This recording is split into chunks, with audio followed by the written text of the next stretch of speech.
Been away for a while. This might scare you. Well, it scares me. I mean, coming up, a video that dates back, well, quite a long time, almost 4 decades. It goes back to a time when I think I can claim I really was Alan Partridge, before he was even invented.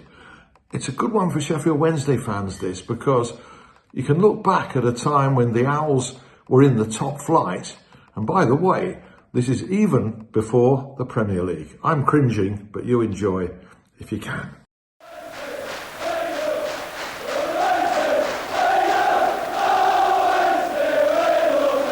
Exactly is your Saturday morning routine, Dave. What time do you roll up here at Hillsborough to start with? Well, all the lads get in around about 7 o'clock. We're scheduled to start at 8, but we're trying to make an early start. As I said, because you don't know what the weather's going to provide. You might get some really inclement weather overnight, such as forking and spiking. We never do on a Saturday because we've done it during the week. Marking out, we do mark out on a Friday, because if you leave it while Saturday morning it's torrential rain, you've really got a problem. So we usually put lines out on a Friday and leave them out. And then on a Saturday morning, if it does need remarking, we will be able to get straight into it. Just generally tidying up and making sure that everything's all right, such as goalposts, because we did have a goalpost break the other week, an upright. The game after Gary Shelton had absolutely hit the upright with tremendous force, and we found a crack in back of the goal. It probably just a strain on the nets, because when the nets get very wet, they tend to pull on these, the back supports. So usually Saturdays are mainly checking, but it's a very busy day up to lunchtime, and then I have to see the referee around about 1 o'clock and go on the pitch with him, make sure everything's all right, and then we just wait for the end of the game and then start all over again, repairing the divots and getting the pitch ready for the next game, what will be Tuesday, the first team match. Dave, thanks very much indeed. I do hope for your sake that weather forecast proves accurate, and also that there are no bumps and bobbles on the Hillsborough pitch today. And I know that one person who'll be particularly anxious about that is the Sheffield Wednesday goalkeeper, Martin Hodge. Early in the morning, Martin, but already a sweat on. What's all this about? Well, I mean, I'll do a warm-up before every game, and it's been going on now for 3.5 years, so I never change it. Probably just have a good workout, good sweat, hard work for about 3/4 an hour, just to get the feel of things. And yet, during the 90 minutes, if all goes well, you'll have very little to do. Well, yes, I hope so, but I mean, what I do is keep myself tuned up. I have a hard workout Friday morning, like a rest Friday afternoon, Friday evening, come in Saturday morning, and instead of just sitting there all the time, getting out and doing something, and I get one of the young lads to come out with me, Kevin Preston, the goalkeeper. He works me. So it's not so bad. Lines he used to do it until he left. Yeah. I think that's what made him leave. I think that's what made him leave. He's fed up again early on a Saturday morning coming out with me. Is it sheer masochism, or do you actually enjoy it? You've got a smile on now. Yeah, I enjoy it. Of course I enjoy it. I wouldn't do it if I didn't enjoy it. It's like anything. It's no good pushing yourself if mentally you don't feel it's right. Mentally I feel it's right for me. So that's why I do it. And I feel better, feel more tuned in of an afternoon. I know you give the groundsman some stick. Yes, he gives me a lot of stick though about wrecking his pitch, because he gets it right for a Saturday morning, and I'm afraid I undo some of his work because I wipe away 1 or 2 lines, and also I dig up the pitch a bit, but he's come to live with it in 3.5 years.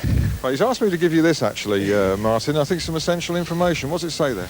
What it says is don't do a Coventry. No, it says some rain overnight, cold, windy, blustery showers in the afternoon with a few bright intervals, very windy.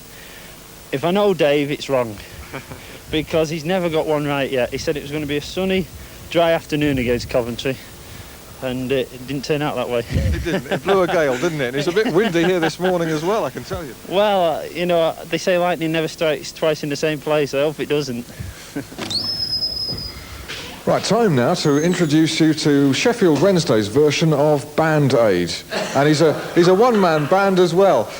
Alan Smith, the club physio. Good morning, Alan. Bright and early, as ever, here at Hillsborough, and well prepared. Just have a look at this table here. That's why I said Band Aid. You can cope with quite a few cuts and bruises today by the look of that, to start with, Alan. Well, this actually, Alan, is the layout for the pre-match preparation. Some of the players have ankles strapped and have rubs, and 1 or 2 may need plasters and rubs with algapan and this type of thing. So this is a basic preparation layout prior to the players taking the pitch. What kind of a season have you had from an injury point of view so far? Well, this season's been exceptionally good. from a first team point of view, it's been very, very good, touch wood. Right, here we are in what's termed Clouseau's room, Alan. Just tell us why that is. Yes, well, one day last year I came back early from a training session and caught a thief in the dressing room, and I made a citizen's arrest. And the lads took it upon themselves to put the sign up, and it's stuck. I thought it was to do with your detection of injuries as well. Not quite, no. So the inspector will now take us through some of the aspects of this treatment room at Hillsborough, the physio room. But I think perhaps fans really want to know what's in that magic bag that goes out with you on Saturday afternoon. It's over in the corner there, isn't it? Here we are. Let's have a quick peek inside this and just... This is for the various requirements that you're presented with on the pitch, and this is... things that are used from a first aid point of view, in actual fact. There's a PR spray here that lots of people use in local football, a bottle of water, various sizes of strapping, crepe bandage, Vaseline, a sponge, a wad of cotton wool, triangular bandages, dressings, melaleuin dressings, and this section here I have 2 or 3 pairs of scissors, tweezers, plasters, smelling salts, various sizes of tape, conforming tape that is, a wad of tie-ups and an airway, a Brook airway. What single item of all of those is the most commonly in use? I would have said that possibly the spray. And yet the traditional view, perhaps, is of the old magic sponge. Yes. Here it is. Yes. It's the traditional football trainers or physios stock in trade, is that. Yes. It's just, it's a con trick, isn't it? Well, it's certainly not a con trick, but it's practical. It's practical. The most important thing, and this is what people may not be aware of, but the most important thing when you're dealing with someone on the pitch is to diagnose the injury. It's nothing to do with the bag as such, really, to be honest. Is professionally you must diagnose the injury accurately and inform the player of the nature of his injury and whether he can continue safely or whether he can't. And that's the most important thing. The actual treatment on the pitch is really minimal.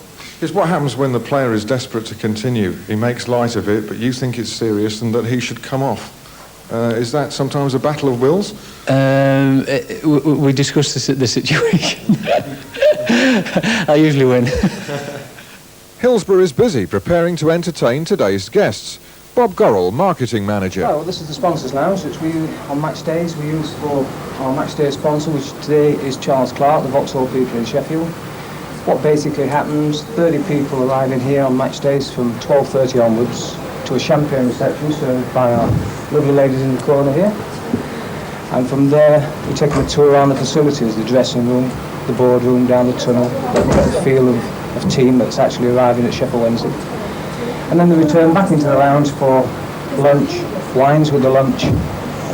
They then serve these young ladies again, they take them up into the stand, look after them in the stands throughout the match, bring them down after the game. Saturday is also the busiest day of the week at Wednesday's souvenir shop, and there are many hard workers behind the scenes who've given a lifetime service to the club, like Joan, shop manager for 20 years. And Mac McLeod, chief steward, who's been welcoming VIP guests to Hillsborough since 1940. Dot and Betty, 2 of the Hillsborough laundry ladies, with over 43 years service between them.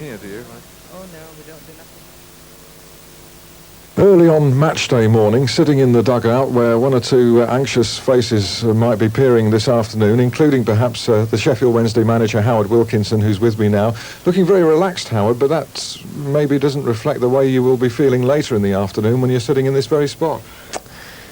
No, although every Saturday morning and Friday night I tell myself this time it will be different. It isn't different. Once the game starts, you do get very emotionally involved. Although you try to stay as clear-headed as possible, because afterwards, when you look at some of the things you maybe said or thought you'd seen or thought were happening, you realise that you were greatly affected by what was going on at the time, rather than what was actually happening on the pitch. I'm not very good at it. I'm getting better at staying up there. The temptation to dive down here as soon as something looks remotely wrong is very great. But really, everyone knows that by 3 o'clock on Saturday, there's very little you can do. When I first came here, I spent most of the time in here. Well, I decided towards the middle of last season that we had enough lunatics in the club without me adding to the role. So I tried to stay up there. I know they don't want me down here anyway. When I come down here, I only drive them crazy. So I'm better off out the road. Saturday morning, Howard, you're here. Quite a few people at Sheffield Wednesday are here, but what on earth do you find to do? Surely that's Joe Public's view. There's nothing for you to do until the team comes out at 3, is there? Well, I arrived here at 10:15, and, you know, as is usual, I usually get away from here at 12, and during all of that time I have been busy. I have had a bath. I deal with all the bits and pieces, the trivia, telephone messages, last things that need writing down, any injuries that may have cropped up over Friday night, anything that's cropped up over Friday night, Saturday morning that may affect this afternoon's game, so that when I leave here at 12, between 12 and 2 o'clock, all I have to concentrate on is Sheffield Wednesday versus Luton Town. The scene switches to the hotel where the Sheffield Wednesday players and management traditionally meet on Saturday lunchtimes before a match. For lunch, obviously, but for other reasons too. Just come with me this way and you'll see that really it's all about relaxing and just getting in the mood for the game of football to come.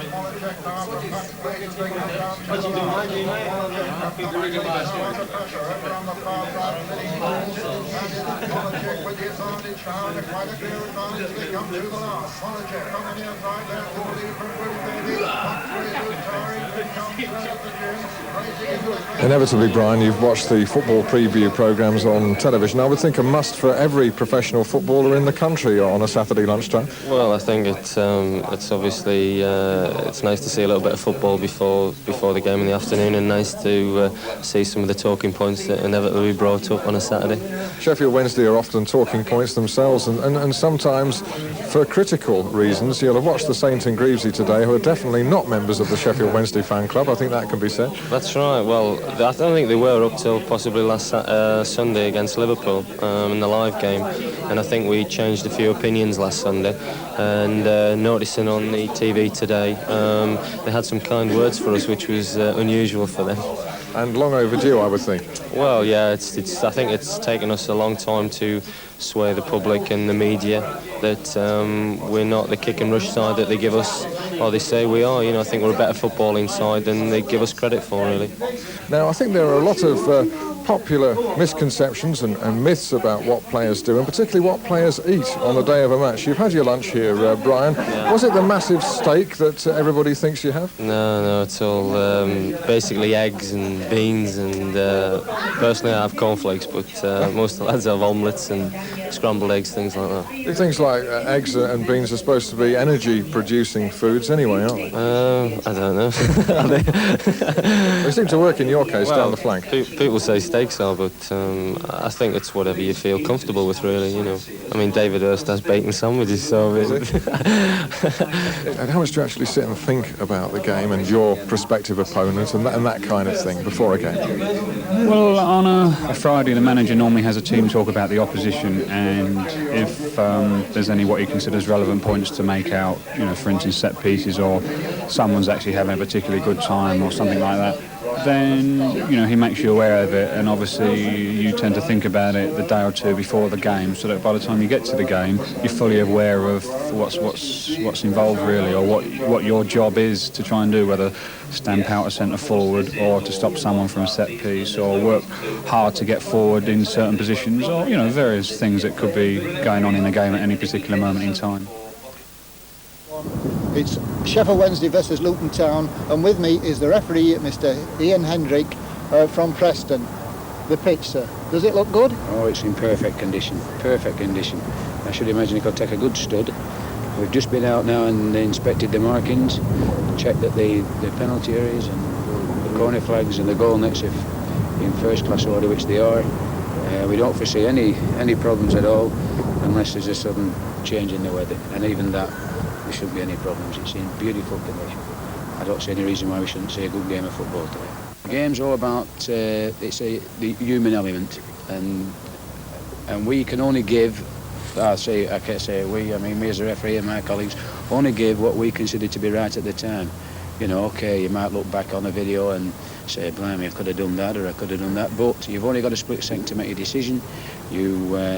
And contrary to what other people might say, it is, in our opinion, an honest opinion, and therefore we have to abide by it.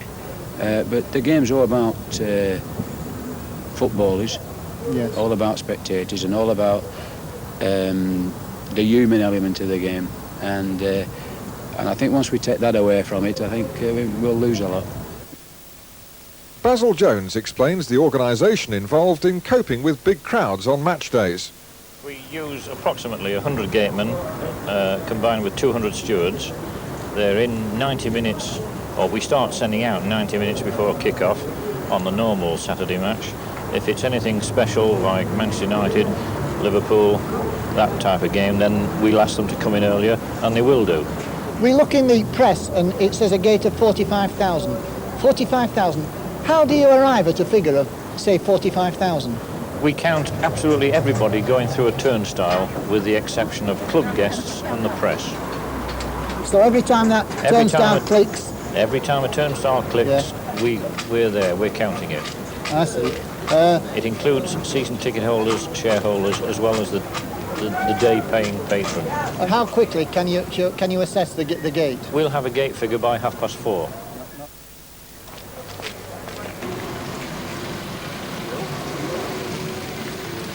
It's now 1:45 and the players start arriving at the ground from their hotel, their progress delayed by autograph hunting fans.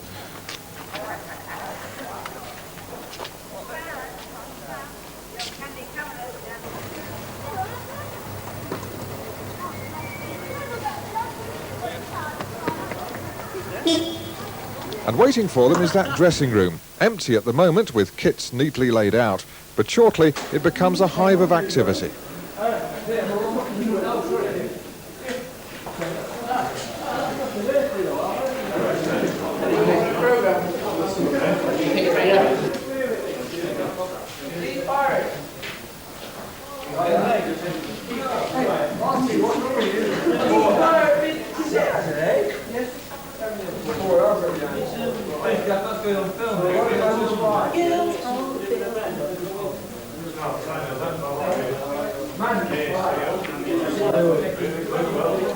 "20 minutes to kick-off time. The crowd's building up and the streets outside are busy as fans hurry for programmes.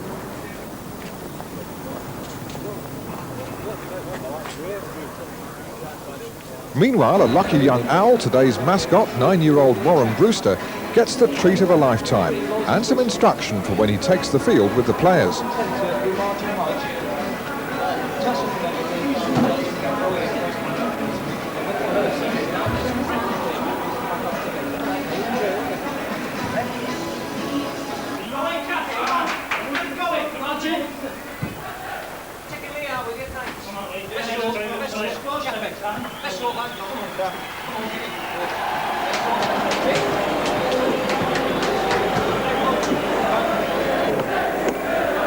Well, good afternoon from Hillsborough. This afternoon, Sheffield Wednesday versus Luton Town.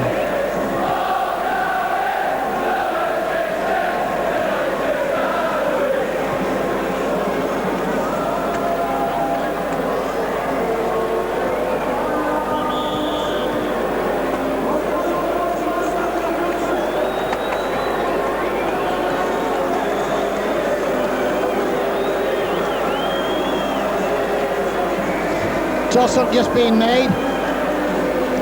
Martin Hodge just not quite happy with it. Up goes the coin again. Just wait to see which way they are going to kick.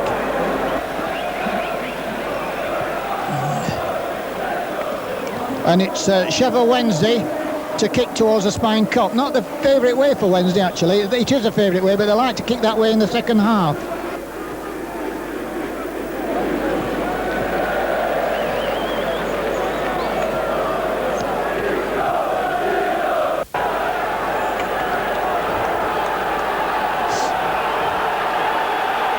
Looks across, And away we go, it's Sheffield Wednesday to kick off. Long ball. Lorry Madden. And the first free kick of the match against Lorry Madden.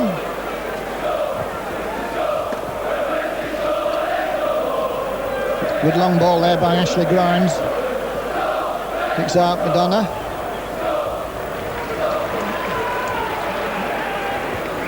Sheffield Wednesday, Siggy Johnson from Iceland, putting Mel Sterling away. Good ball there from Mel Sterling. Headed down there, comes across to Megson, but he couldn't get there. Just at the back of David Hurst. That's the first real good attack by Sheffield Wednesday. We've been playing 4 minutes.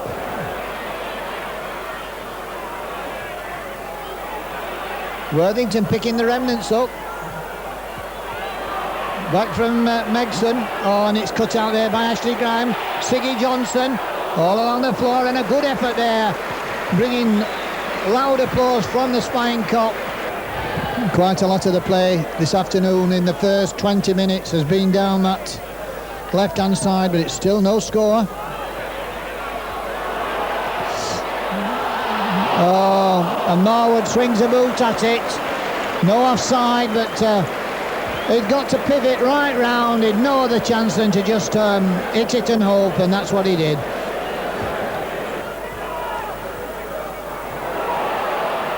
And this looks dangerous. The number 8 still got it, but Wednesday very, very lucky there.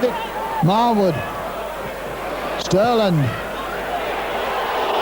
and a nice effort there by the Wednesday scorer, top scorer should I say, Lee Chapman. Peter Nicholas to Foster. Oh, and that's the second time there the number 8's been through. Brian Steen through again and shoots wide. But the ball fell nicely for him, and I think you should say that he should have done better with that. Mel Sterling. Oh, and an excellent header there by Lee Chapman, but he just grazes the top of the bar, and I think that you can safely say we've been playing 42 minutes, and that's the best effort we've had. Shelton wide to Worthington, wider still to Marwood. Oh, and a good ball there, but whistle's gone for half time.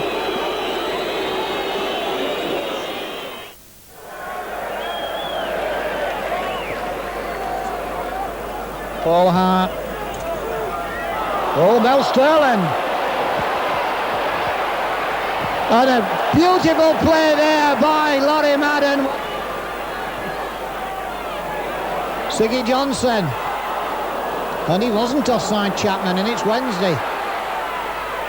Another good header, but not quite good enough once again. But again, good outfield football there by Sheffield Wednesday. Oh, can Brian Marwood get in here? Well, he could, but he had to go too far wide. Back from Megson to Sterling. Now Sterling, 2 men round him.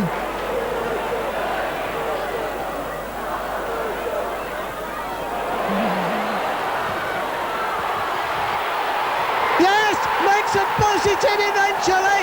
Well, it went to Paul Hart. It went to Megson, and Megson made no mistake about it. That's 29 minutes into the second half. Nice play there by Siggy Johnson. Not a good ball back, but he managed to control it. And then he gets a good ball out to Glyn Snowden. Now, what's Glyn going to do? He's got Nigel Worthington coming across. It comes to Megson, and Megson couldn't just get it, swerve it round. Well, he knew what he wanted to do, and he nearly did it. Hart, cut out, picked up by Siggy Johnson, but ball out for a Luton throw. Referee has another look at his watch.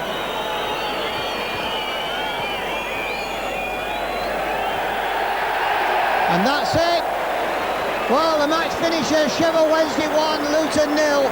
a match that Wednesday have played some good football in patches in the second half. In the first half they could well have gone in 2 goals down with a couple of very good breaks by Brian Steen. They had a good header in the first half by Lee Chapman.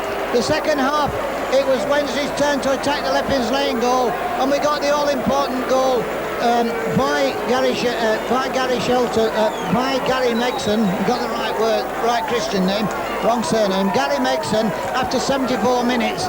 It was a bit of a melee there, but Megson found the net with a shot. 74 minutes, Sheffield Wednesday 1, Luton 0.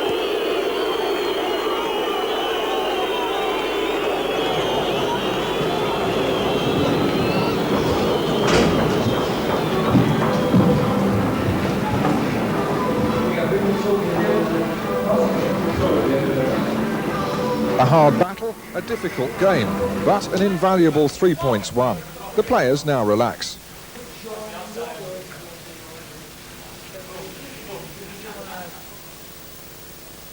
Sunday morning and the match verdicts. Of course, the man who grabs the limelight is the 73rd minute match winner, whose goal closed the gap on the leaders, Gary Megson.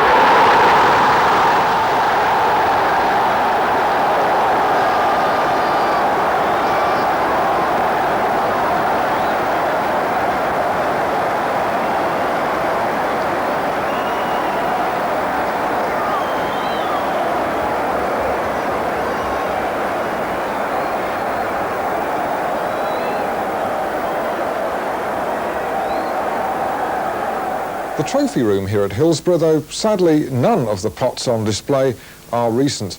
In fact, the Wednesday revival dates back to April 1976, when Wednesday came within a whisker of dropping into the 4th Division. To avoid it, they had to win their last game of the season against Southend, and that they duly did on a memorable night. There was promise of a move in the right direction the following season as Wednesday finished 8th. But it needed a new manager, Jack Charlton, to rebuild from the bottom. After a moderate 2 seasons, during which young players were groomed to replace older, experienced stopgaps, Charlton took Wednesday to promotion in 3rd place in 1980. Next season, back in the 2nd, produced a promising 10th. Then a near miss on promotion the following year. Charlton eventually left in 1983, the first stage of the rehabilitation completed, and it was former Wednesday player Howard Wilkinson who took the club back to the promised land. In Wilkinson's first season, Wednesday went up in style with 88 points, just pipped for the 2nd Division title by Chelsea. A year later, 8th in the 1st Division. Then last season, 5th place, and but for the ban on English clubs, that would have been good enough to get the Owls back into European competition. Now, in their 3rd season back in the big time, Sheffield Wednesday are a major force for the future. Like you, I have an ambition. It's a burning ambition.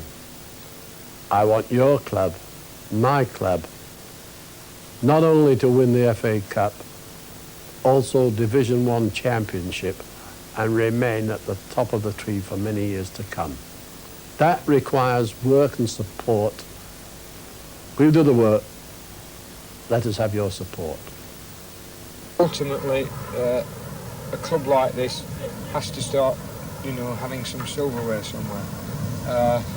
I don't think really we're too far from it. Cup competitions are always dodgy things. They hinge on one decision, circumstances, maybe 24 hours before the game. Up until recently, our forming cups has been good. Our forming leagues has been consistently good. I don't see any reason for that to change. I think we will continue to improve. The improvement will be less dramatic. But then, from 2nd Division to 1st is a jump of 42 places. From 1st up to 8th, from 8th up to 5th. Now it really starts getting tough. Now now we're to improve now, we've got to be in, people have got to be saying around about February or March, they've got a chance of the championships. That's what improvement now means. In the latter stages, people have got to be looking at us and 2 or 3 or 4 of the clubs and saying which one of those is going to win it. And when you think of the people who've been involved in that in the past, Liverpool, Everton, Manchester United, Tottenham and so on, it just gives you some idea of how high that standard is. Can you reach it this season? I don't see why not. Hardest regime of any football club in the country, so it's said. Is that myth or fact? Oh, it's part myth, part fact, I don't know. We just train and do what I think footballers should do and train how footballers should train. When I first came, I think it all stems from the early days and the running and, you know, I mean, really what happened was I just chose to run out in the country because we are blessed with some of the most beautiful countryside in Britain. I just chose to work out there rather than in here. And as a result of that, a sort of myth built up about, you know, 26-mile marathons across moors and so on and so forth. We work hard. Some might work harder. A lot might work less harder. I don't know, but I mean, we haven't had a long stint today. Just an hour and a half, but in preparation for a match in a couple of days' time on a week in which you've had, well, a midweek first-team match and a reserve game too. Yes, that's one of the problems. I mean, a football match, a 90-minute football match, is a tiring event. It's a stamina event. You know, it's an endurance event. And it's tiring. And when you've got a squad of maybe 22, 24 players, 11 of them play Saturday, 11 of them play Tuesday, 11 of them play Wednesday, Thursday morning, they're not always feeling it, and anyway, it wouldn't do them any good. And bearing in mind, we've got another 90 minutes on Saturday down at QPR on the plastic pitch. So you're always torn between what you'd like to do and what you can do. You mentioned earlier the beautiful countryside around here. It might be beautiful to look at, but it may not be so beautiful to run over, and I think that's where the Wednesday legend for hard running uphill and down dale has come from. I think the players have spread the gospel. It's yes. Something you have to live with. Do you like the reputation? Well, I'm not ashamed of it. You know, I'm not ashamed of it. Sometimes I see things written like the fittest team in the country, as if it's something to be ashamed of. Why should we be ashamed of being the fittest team in the country? If we are that, who's to say we are that? I don't know if that's the impression we create. And I'm proud of that. If we can add the most skillful in the country, the best organised in the country, the most imaginative in the country to those, you know, then I'll be delighted. Being the best at anything should be everyone's aspiration, shouldn't it? I mean, no matter what you do, if you're going to do it and you like doing it, try and be the best. Try and do it best. There are rewarding times when all the hard work on the training ground comes right, like at Newcastle earlier this season, with Wednesday sporting a new look away strip. Sterland, Chamberlain, Sterland, back to Chamberlain. Shut in the penalty area, waiting for the cross. He's there and scores. So Carl Shutt opens the scoring. Gregory with the corner. To the near post, flicked on. Shutt again, and it's in! I think that's Paul Hart with the goal. Yes, it is. It's Paul Hart who's come up from the defence. No, it isn't. It's Mel Sterland. It's a near post corner. It's in there and scores. That's a goal for Sheffield Wednesday. Just as I was saying that Sheffield Wednesday were carrying the goal to Newcastle, the game to Newcastle, Carl Shutt scores number 3 for Sheffield Wednesday in the last minute. It's 10 o'clock on Friday, November the 28th, and the team are preparing to leave for an overnight stay in London before tomorrow's league match at Queen's Park Rangers. I managed a quick word with coach-driver Peter King before the departure. How long have you been doing the job for the team? It's my first full season with Sheffield Wednesday. I took them 2 or 3 times last season, but this season we have got the job. and I've done it every match so far. I should think the mood on the way back particularly depends on one thing and one thing alone, the result. It certainly does, yeah. Definitely, if they lose, it's sometimes a rather sombre and quiet coach. A good result, like the Tottenham result, that was a great result. They enjoyed themselves, and the same way, obviously, when they win, it is a lot happier coach driving back. Let's hope you can do your bit to drive them on the road to a title this season. It would be very nice indeed, yeah. Stop you, we can pick up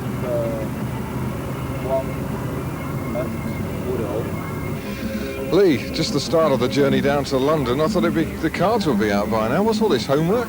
Well, I'm not allowed to gamble because I lose too much. Huh? Every time I play Mel, it takes about 40 quid off me, so I've packed it in now. You got wise to that, have you? Yeah. So what's all this? Well, this is, you know, I always like to be thinking about the game at all times, and this is a bit of coaching that I'm doing on Sunday, so I'm just preparing it. What's the rest of the journey hold? Does it get a bit tedious? I shall bench and have a packet of crisps in a minute, probably, and a cup of coffee, and probably a bit of breakfast as well, yeah.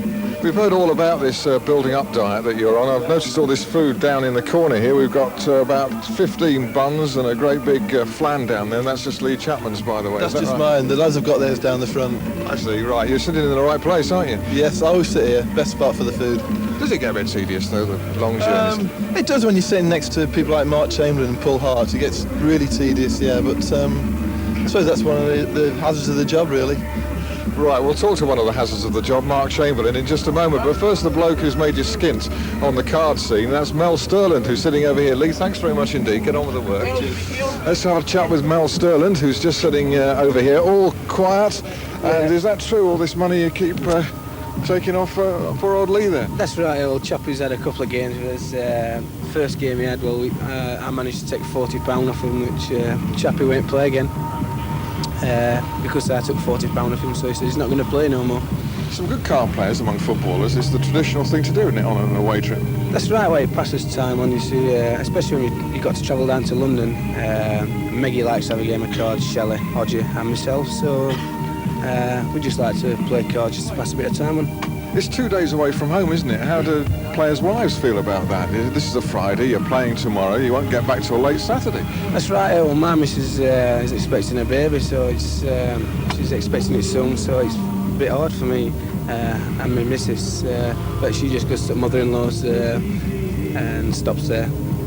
It's a way of life, though, that the families have got to get used to, presumably. That's right, yeah, well, it's his jobs, it's his living, so they have to make do with it.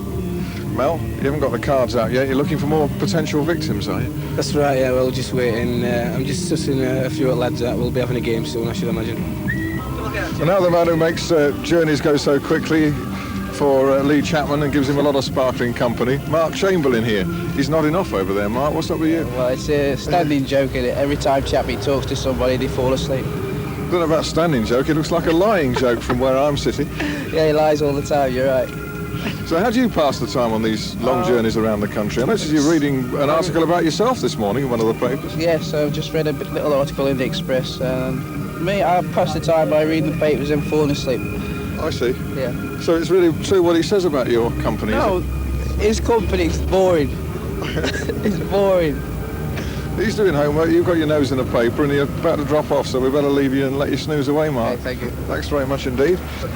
And now one of the most patient men on the coach not only has to endure the long journeys, but maybe has to endure a long wait to get into the Sheffield Wednesday first team. Kevin Pressman, the reserve goalkeeper. Martin Hodge in front of you. I think he might be good for another 15 or 20 years yet. Oh, I mean, I hope not. I mean, as you say, I'm waiting a long time, but that's it. I've got to wait. You know, I mean, when the opportunity comes, I'll have to take it. You're new to the life of a professional footballer, aren't you? Just 18, I think. I'm 19 now. I'm new to it. I'm learning the ropes and everything to it. I mean, everything's new. It's great. That includes taking a fair bit of stick to start with, does it? Oh, yes. I get so much stick, it's untrue. As the sweet papers are coming over here. Yeah. You've also had lots of advice on what you're going to say to us. I don't know about that. These lot, they don't know you about anything. So, a long journey ahead, followed by an overnight stay. Finally, at 2:15 on Saturday afternoon, the players are testing their foothold on QPR's artificial pitch, accompanied by noisy support from a large following of fans.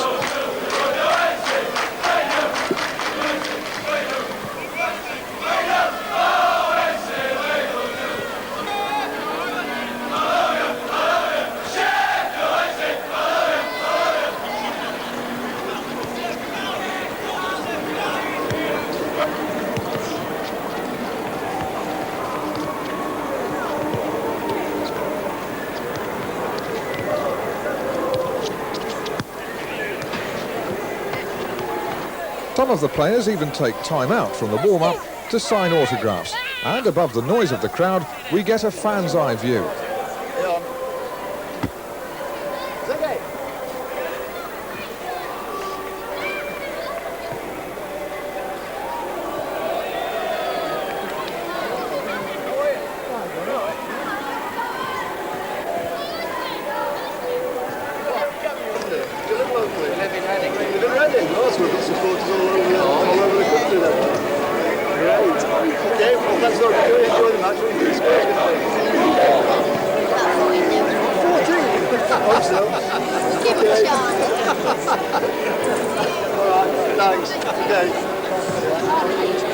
Score's going to be today, didn't get new one. 2-1. Who's going to score then? Chapman. Again, he had a score last week, didn't he? Yeah. Chamberlain, if he plays. Chamberlain. I don't know if he's playing or not. Did a good trip down then? Yeah, been alright, watching videos. You took most away games? You're all over? What's the best one been this year, you reckon? Liverpool. Did you go? Didn't you watch it on TV? You went? Great, okay. Enjoy it much, lads. Cheers. See ya.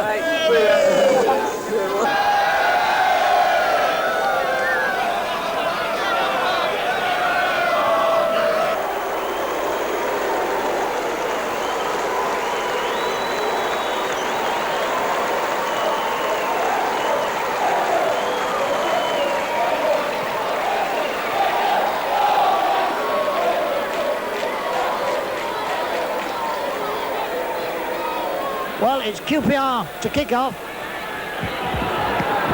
QPR there, the number 10, John Byrne, you can see in picture. Gary Bannister.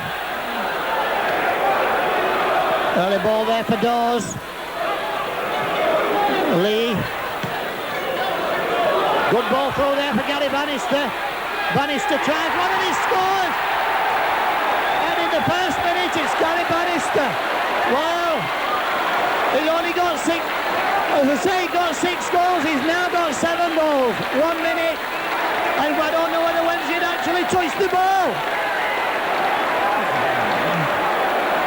So that's an uphill battle now for Sheffield Wednesday. QPR building up, bringing a long ball over.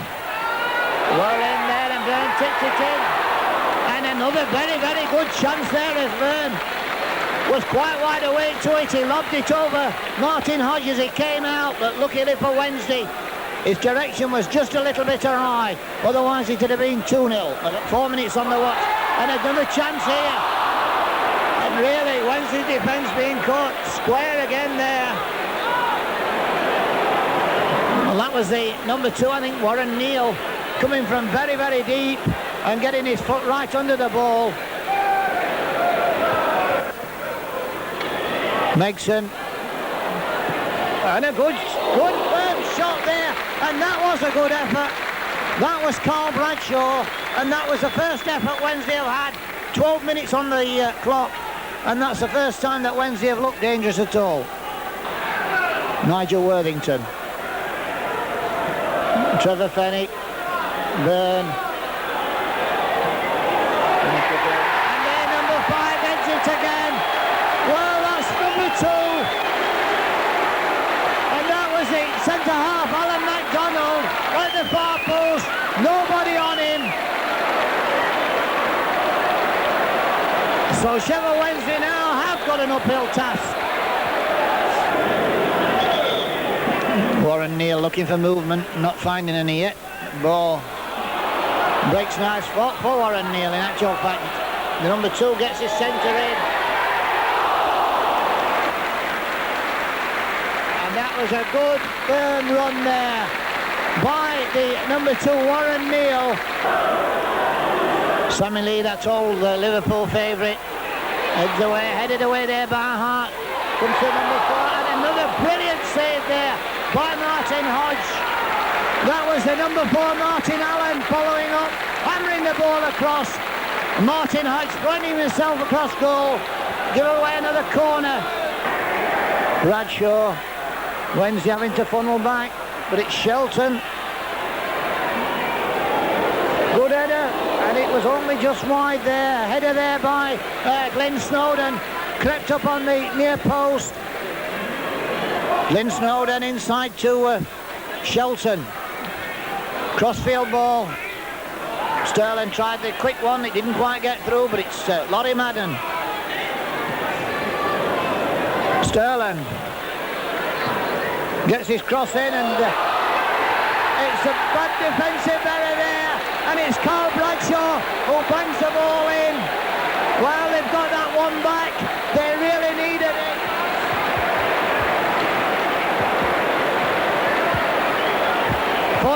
43 minutes, it's Queen's Park Rangers 2, Sheffield Wednesday 1. That's given Wednesday something to build on. Comes across there, it's cleared, and that's the final whistle for this half. And it means that Queen's Park Rangers go in leading Sheffield Wednesday by 2 goals to 1. Throw in to Glyn Snowden. Now, can Glyn get it in? He can, it's centred, but it's the big number 5 there, but he only gets it as far as Siggy Johnson. Siggy Johnson to Glyn Snowden. Comes to Bradshaw, Bradshaw in, and this time the goalkeeper hangs on to it as Chapman came in case there was any ricochet, but a little bit better attacking movement that by Sheffield Wednesday. Out to Neil, back to Sammy Lee, but Sammy Lee doesn't get there, but he gets the ball back again and puts a lovely ball out. Nice play here by Queen's Park Rangers, it's charged down. Hart gets the ball away, but only as far as the big number 5, MacDonald. MacDonald hammers it in, and a brilliant shot and an equally good save there by Martin Hodge. Number 10 Byrne, but Sterling quick enough to get back and play the ball back to Hart. And this is fast and furious now. Well in from Chapman, comes to Megson, and a good save there. Excellent shot, good football there from Sheffield Wednesday as Megson found space, hammered it, and a good save there by David Seasman. Good header away there by Chris Morris, out by Megson to Siggy Johnson. Siggy Johnson looking for space, finds it in Chapman, then gets it back again to Worthington. Worthington, a good cross in, and it's a good header, and it's in there! Yes, it's Chapman, and that was excellent football by Sheffield Wednesday. And from being dead and buried, 62 minutes, they draw level. Well, Sheffield Wednesday supporters absolutely going crazy at the back of the goal. As well they might, because at 40 minutes, it looked all over for Wednesday. 43 minutes, they pull one back, and they've gone from strength to strength. And it's down this right-hand side again. It's with Warren Neal. Back header, good ball here for the number 11, but Chrissy Morris tackling for the ball. And then the ball comes across, and an excellent save again by Martin Hodge.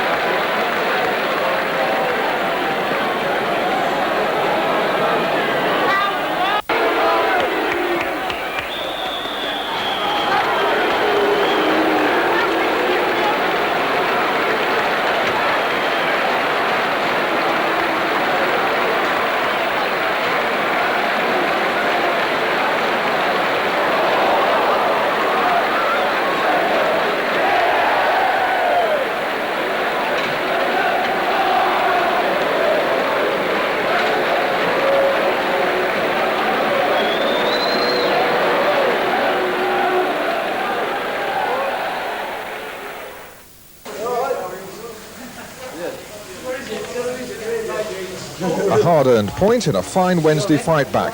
A few bumps and bruises, but a happy dressing room.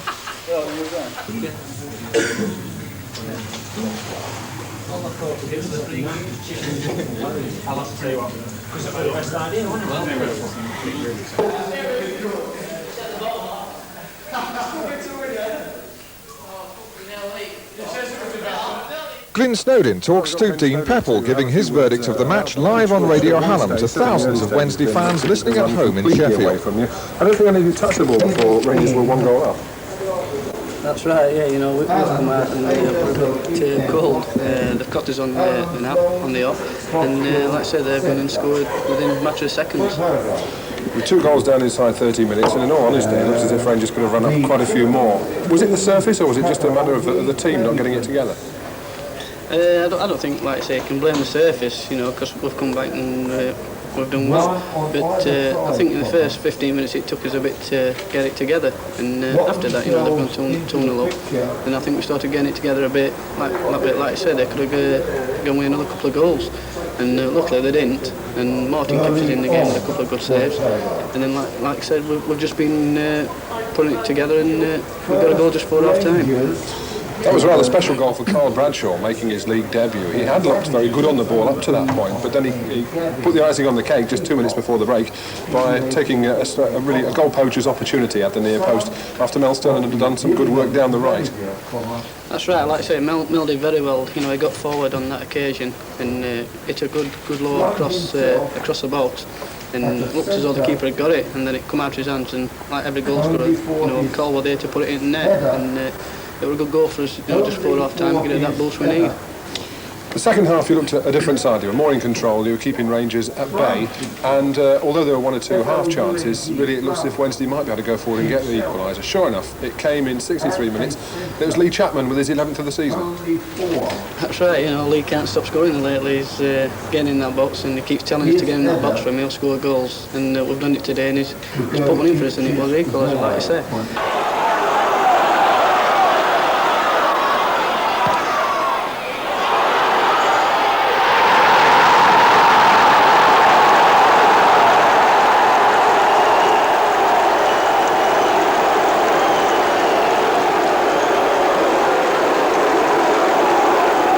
Once we got that, you know, we were going for a win. We didn't come here for a draw, and we thought we were going to do it. But overall, you know, at the end of the day, we're happy with a point. Well, it could have been anybody's game in the last quarter of an hour or so. Chances at both ends. You still haven't laid this London bogey. You haven't won down in London for 4 years now. You've got the opportunity to put things right in a fortnight's time at Wimbledon. That's right. Even Wimbledon's not going to be no pushover, you know. I mean, London are no club, because I hear they're going to beat Manchester United today 1-0, so we're going to go out there, but before we've got Aston Villa, so we'll get that over with first, and once we've beat them, then we'll look forward to beating Wimbledon. Glenn, thanks very much indeed. Cheers, Dave. Thanks a lot. 3.5 hours later, and the team arrived back at Hillsborough, the end of another Saturday in the life of a professional football club. The end of the day, Gary. Yes. Feeling tired? Yes. Where are you for now? Home. And what is it? Feet up? Probably take the wife out for a couple of drinks afterwards. Well, you've not got a lot of time because you've had a heavy day, haven't you? That's right, yeah. But probably just have a meal or something and go and relax. Lovely. Thank you very much. And that's about it. The end of our special behind-the-scenes look at 2 weeks in the life of Sheffield Wednesday. A candid view of the things you don't see from the stands and terraces. But don't forget that it's from there that the whole place comes alive. Until the next match, bye-bye.